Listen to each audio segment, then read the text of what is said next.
We're honored today to have both, I gotta say, a close personal friend of Wharton and also myself and Pete, Scott Neslin from the Tuck School at Dartmouth College. This is joint work that he's presenting with Elisa Montaguti and Sarah Valente. But without further ado, let us welcome Scott Neslin. Thank you. Thank you. First of all, this is really, really exciting work for me. Personally, simply because what we're doing here is we're taking an empirical finding from the academic literature and turning it into practitioner action, into managerial action. Now, I have to say, just to get your expectations straight, the field experiment actually starts January 1st. So I don't have you quite all the results yet. But we've done a lot of thinking, and it's very model-driven, so we have models and results to show you. So let me get into more in depth here what we're doing. What is that empirical phenomenon that we've noticed? It's that multi-channel usage is associated with higher customer value. The first time, roughly 5 years ago, that I ran into this statistic.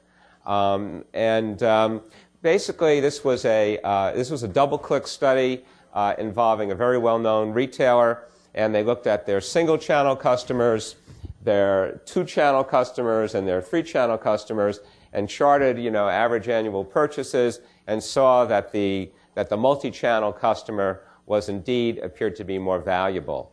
This result is getting to the point where even as a conservative academic, I use the word emerging generalization. We can get into the shopping versus buying distinction, but I'm thinking of this as the value of the customer in terms of buying. The statistics that have been looked at are measures like revenues or even profits and things like that. Now, the thing is that this raises a managerial question, a really important one. Namely, should managers attempt to create multi-channel shoppers? The logic being that let's create multi-channel shoppers, and because multi-channel shoppers are more valuable, then we're going to add value, and then we're going to raise our revenues, and so on. More specifically, should we attempt to create multi-channel shoppers? If so, can we be successful in doing that? And if we are successful, will it translate actually into higher value? The purpose of our research is to conduct a field experiment to determine can managerial actions create multi-channel customers, and if so, will those customers become more valuable? I'll get into some of the more specific issues that we're looking at. I'll then describe our experiment in pretty much three-part harmony, if not four-part, but certainly I'll describe the experiment. And then part of the experiment involves some modeling that we do to predict who are the highest potential customers to create as multi-channel. I'll describe that. And then I'll end on a high note showing you the results we expect to get, and we can just pretend that those are the results. We thought of two sub-issues that we wanted to get at there. First of all, what marketing incentives will be most effective in creating multi-channel customers? And we saw a distinction between two of them. You can give financial incentives or non-financial incentives. A financial incentive might be something like that you give the customer coupons or rebates, some financial incentive to buy multi-channels. A non-financial reward might be would be more in the world of marketing communications. So you communicate the virtues of multi-channel shopping and multi-channel buying and so on. And so you're trying to convince the person, from a communication standpoint, that it's worthwhile to become a multi-channel customer. The financial incentive gets you a very large short-term bump, but it's not as reinforcing in the long term. A non-financial or a non-price promotion, tends to maybe get a shorter bump at the beginning, but has better carryover into the future, because your customers who are becoming multi-channel are becoming multi-channel for the right reason. Namely, they've been convinced to do it because it's a good idea, rather than bribed to do it through a financial incentive.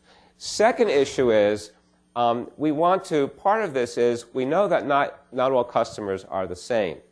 And so we want to see whether we can identify in advance customers who might be the ones that we do want to make multi-channel and some that we really don't want to make multi-channel. I mean, there's going to be an investment involved here, especially if we use financial incentives. we don't want to waste those financial incentives on customers for whom it's really not advantageous to have them multi-channel versus mono-channel. The setting is a book retailer located in Italy, and the way this retailer really works, it's more like a club, and think of it as a Costco, for example. And so customers, people become members of this book retailer. They're, quote, obligated to buy at least one book per quarter, and they can do so through 4 channels: stores, internet, mail order, or telephone. Now, to delve into the experiment a little bit and show you how it works, what we're going to do, well, what we have done is there's been the year 2009, 2010. We're at the end of 2010 now. I always have to remind myself of that. I live in a time in the past, I admit, and 2000 was bad enough, but 2010, I mean, we're not even having a space odyssey. We're past the space odyssey world. Given the information we knew, at the end, by the end of that 4th quarter when that customer was recruited, we found out whether they became multi-channel or not, how many revenues they spent, and so on. And we use that to come up with a predictive model that can predict, once you've recruited a customer and have that 4th quarter information, are they likely to become multi-channel? And if so, how much are they likely to spend? So the multi-channel financial incentive is going to be something like, we're going to give them 3 coupons, 15% discount, 50% discount, 15% discount. But notice, for one order in Books R Us, it's not really Books R Us, but we made it up. Books R Us, stores, website, mail, or phone. So these are incentives, designed to get the customer to start buying multi-channel. The non-financial incentive is going to be simply wording or advertising copy that extols the virtues of multi-channel shopping and how convenient it is on the internet or the store and what the advantages are, and so on. The multi-channel financial incentive might do better than the multi-channel non-financial incentive, but not because of the multi-channel aspect, simply because of the fact that we gave them coupons. So we decided for a stronger test, and I actually am afraid it's too strong, but we'll see, that the multi-channel financial incentive will be compared to a control financial incentive. The control financial incentive gives them discounts, but without any channel requirement. This is a type of decision that a manager would face. They're using coupons or something like that to draw customers to their store. Should they put a multi-channel requirement on that? What does that do for them? What we expect, our sweet spot is groups 1 and group 5. Because certainly we want to be on the left side. Who the model tells us are high potential customers, we hope those are the ones who end up doing better. We also hope that the multi-channel type of incentive does better than the non-multi-channel, what we call the control incentive. So really hoping that groups 1 and 5 come out the best here, but we'll see. Now, what we want to do, the purpose of this whole model development, again, what are we doing this for? We're doing this to try to identify in advance the customers we think who would be much more high potential to convert to multi-channel. This expected gain is the difference in rev multi minus rev mono.